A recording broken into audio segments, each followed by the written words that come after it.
Oh, très beau verset. Un verset très important de la Bhagavad Gita. Machitam magata pranam bodhanta parasparam katanta samam nitya tushantina namam ticha. Chapitre 10, verset 9. Il n'y a pas de son. Allez, bol.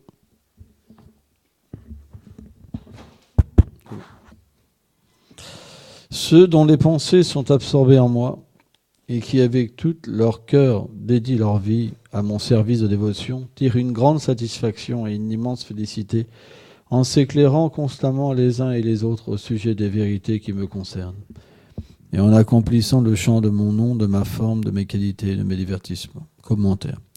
Selon Srila Vishvanath Thakur, ce verset explique la pratique et la nature des dévots qui ont atteint la miséricorde de Krishna, qui culmine dans la dévotion spontanée pour lui, Raganuga Bhakti.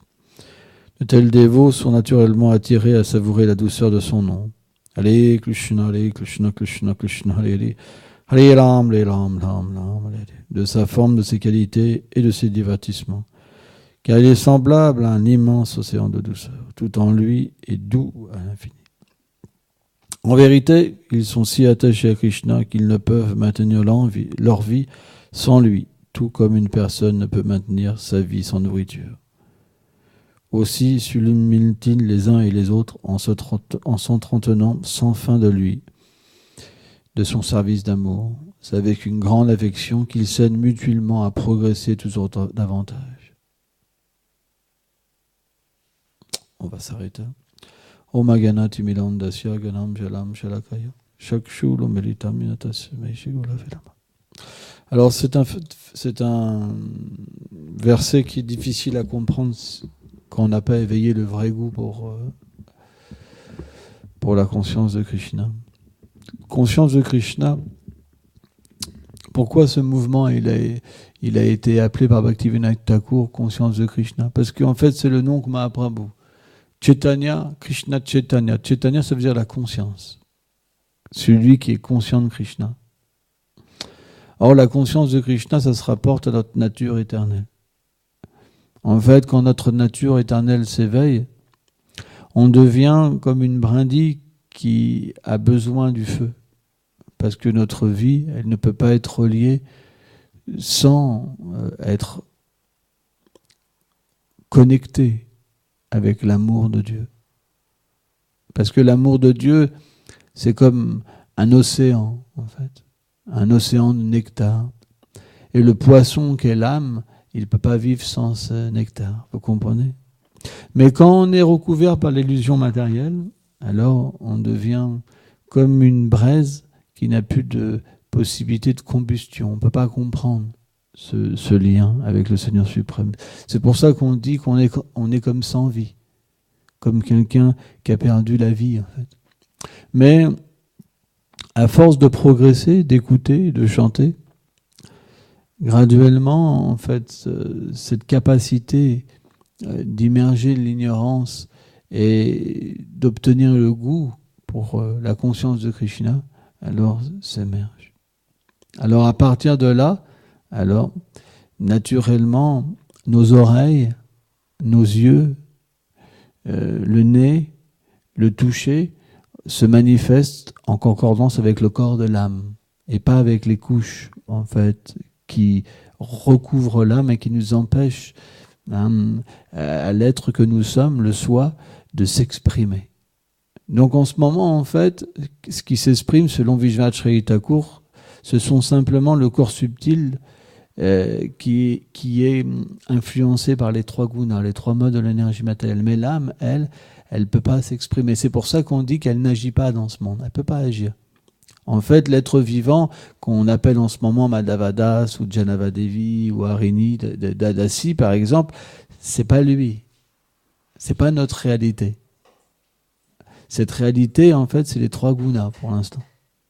Ce qu'on pense, on pense être le corps, on pense avoir faim, on pense avoir envie de rapport dans ce monde, etc., etc. Ça, c'est les trois gunas. Notre réalité, elle ne s'exprime pas pour l'instant.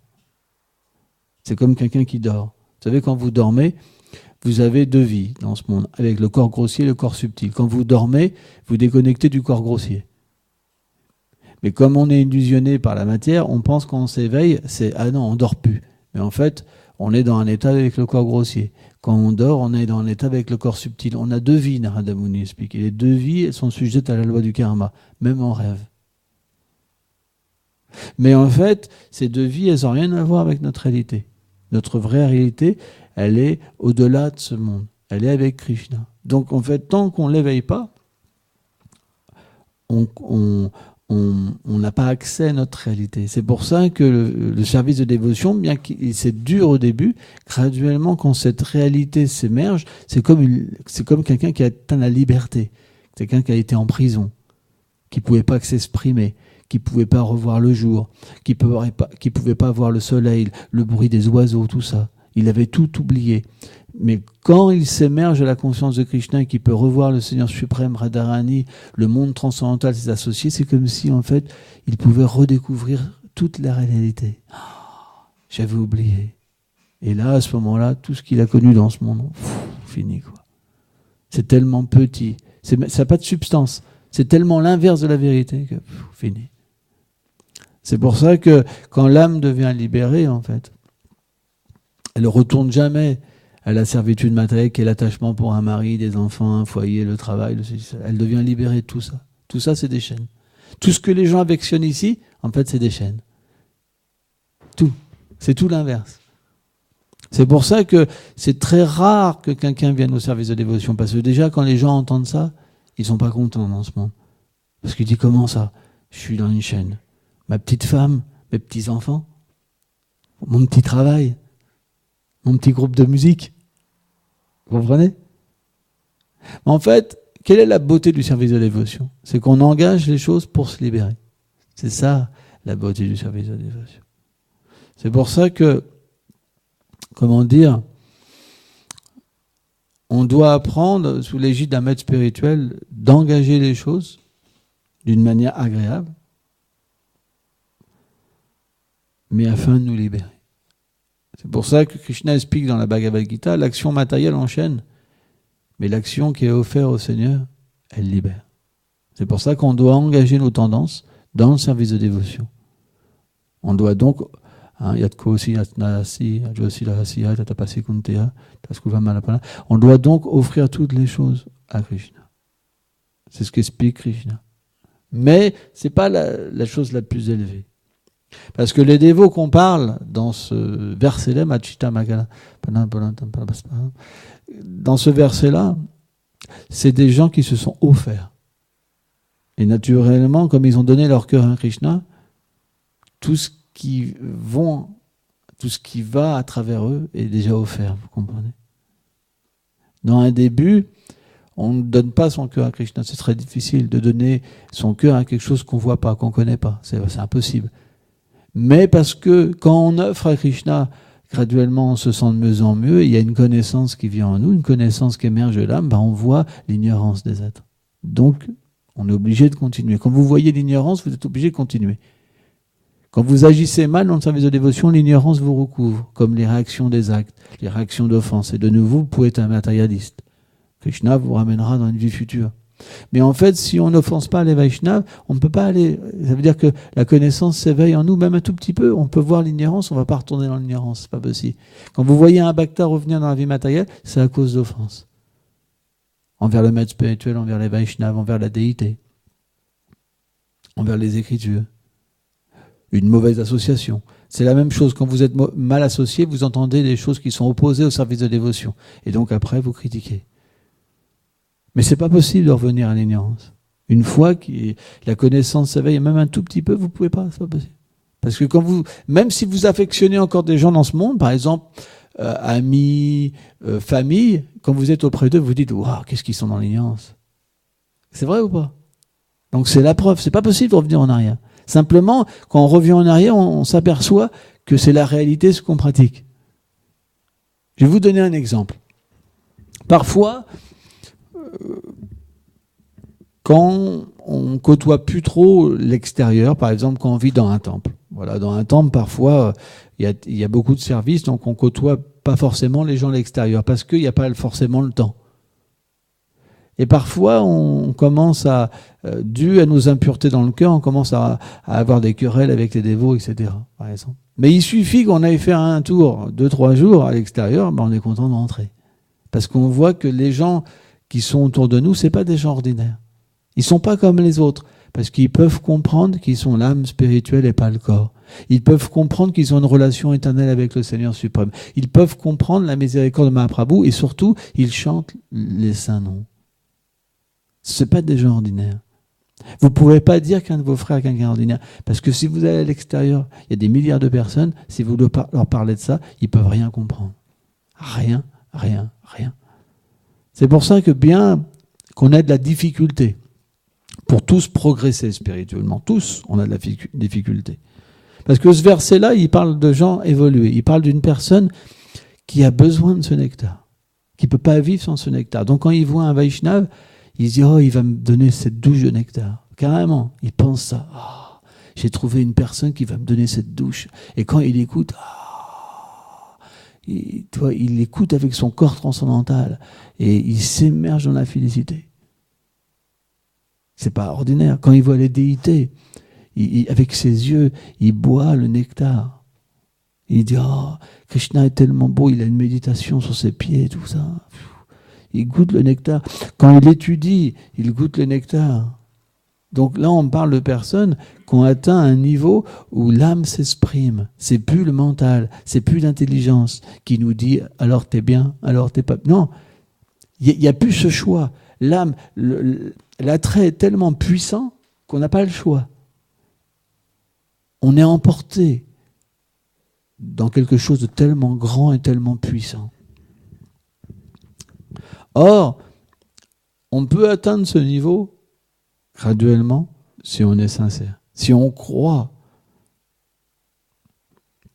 déjà que c'est réel. Parce qu'il y a toujours une croyance avant quand même la réalisation spirituelle. Si on n'a pas la qualification des vies d'avant, on n'a pas encore réalisé. Donc, il y a la foi. Mais cette foi, elle est différente d'une foi intellectuelle. Ce qu'on appelle Shraddha, c'est le bénéfice de nos vies d'avant qui nous permet de voir à un certain niveau la réalité. Il y a toujours une réalisation dans la bhakti. Parce que la foi, c'est pas une foi intellectuelle, c'est une foi qu'on perçoit, mais selon nos vies passées, selon ce qu'on a progressé. Ça veut dire que quelqu'un qui est plus avancé spirituellement, il va voir quelque chose de plus intime. Quelqu'un qui a moins avancé spirituellement, il va voir quelque chose de moins intime. Par exemple, il va voir, comme on parlait, les gens ils baignent vraiment dans l'ignorance. Quelqu'un qui est plus élevé, il va commencer à réaliser sa nature éternelle. Et quelqu'un qui est très élevé, il va servir dans les divertissements de Radha et Krishna directement. Donc il y a différentes réalisations. Mais on ne peut pas rester sans réalisation spirituelle dans le mouvement de Sankirtan. Parce que c'est trop à contre-courant du matériel. Vous comprenez ? Donc tous on a une réalisation. C'est impossible qu'il n'y ait pas de réalisation. Tous. À notre niveau. C'est pour ça qu'on est là. Sans ça on ne peut pas rester. C'est pas possible. Parce que la croyance intellectuelle, vous pouvez avoir dans la religion. Parce qu'on va vous dire, tout ce qui vous arrange, vous avez encore le droit de manger de la viande, boire de l'alcool, la vie de famille, c'est le but de l'existence, avoir des enfants, les éduquer, c'est le but de... Tout va vers dans le beau côté de la matière. Vous comprenez ?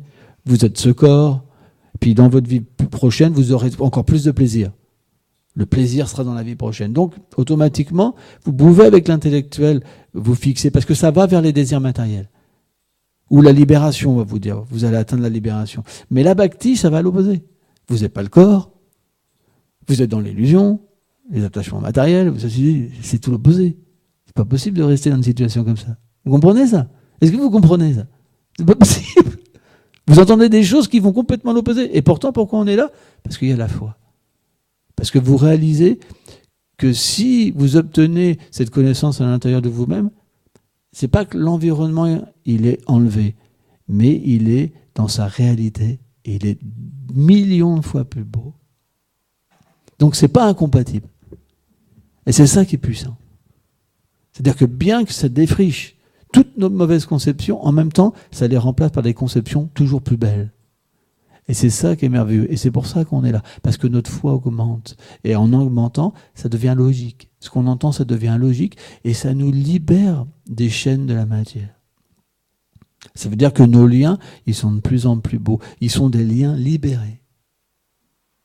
Je vais vous donner un exemple. Quand vous êtes attaché à quelqu'un qui est imparfait, vous souffrez.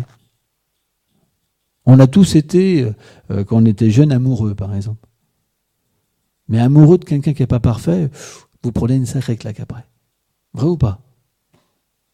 Par contre, quand vous êtes détaché, naturellement, les liens qu'on a détachés en rapport avec le Seigneur suprême, en fait, ils tendent à faire que l'être vivant, les êtres vivants entre eux, ils ne s'exploitent pas.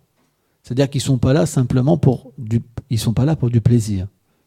Parce que une fois que le plaisir, qu'on a moins de plaisir, par exemple quelqu'un a moins de plaisir dans le couple qu'un autre, alors l'autre il souffre. Bon, ça va, je peux être tranquille un peu. Et l'autre il est là, moi j'ai envie d'être avec lui, il veut pas être avec moi, c'est dur, mais il faut que je tolère, parce que je l'aime. Et plus ça va, l'autre plus il se détache. Vous comprenez? Et ça devient l'enfer pour l'autre. C'est comme ça que ça se passe. Il y en a toujours un moins attaché dans un couple. Tu vois? Et comme l'autre, ça devient un pot de colle, c'est toujours énervant d'avoir quelqu'un sur soi.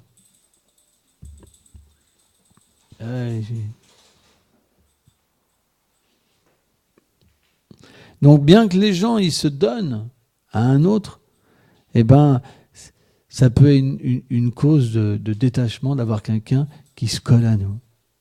Mais c'est vrai, hein, ça se passe comme ça réellement. Moi j'ai connu ça tellement de fois avant d'être dans une vie spirituelle. C'est une réalité. Alors quelqu'un qui n'a connu qu'une personne et qui se sont mariés comme les Vaishnavas, c'est difficile à comprendre. Mais quand vous avez été dans l'univers matériel et que vous avez eu des gens attachés à vous, que vous n'étiez pas attachés, je veux dire qu'ils ont souffert. Hein. Et puis allez, ça va, toi. Je peux être tranquille un peu, tu vois. C'est vraiment, ça devient violent. Et la personne, elle ne comprend pas, quoi, parce qu'elle vous aime. Vous savez, il y a des proxénètes, ils ont l'art de séduire les femmes. Elles deviennent amoureuses et après ils les mettent sur le tapin. Ça marche comme ça. Moi, j'ai vu une fois une émission d'une personne qui était au gouvernement en Belgique, je crois, et qui était tombée sous le joug d'un proxénète comme ça.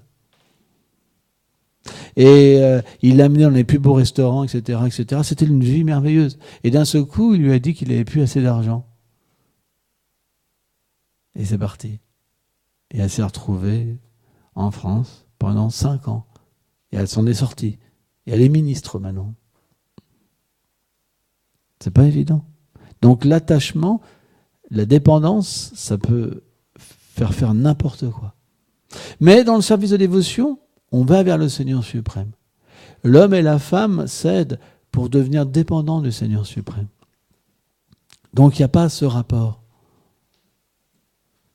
Il y a un rapport de véritable ami, de se libérer, d'être ensemble pour se libérer. Et c'est ça qui est beau. C'est pour ça que le service de dévotion à tous les niveaux, c'est parfait. Merci beaucoup.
L'éclairage a toujours été mauvais sur le temple. Les lampes ne sont pas assez puissantes et puis c'est très sombre. Le bois est très très sombre. En fait, il mange vraiment toute la nuit.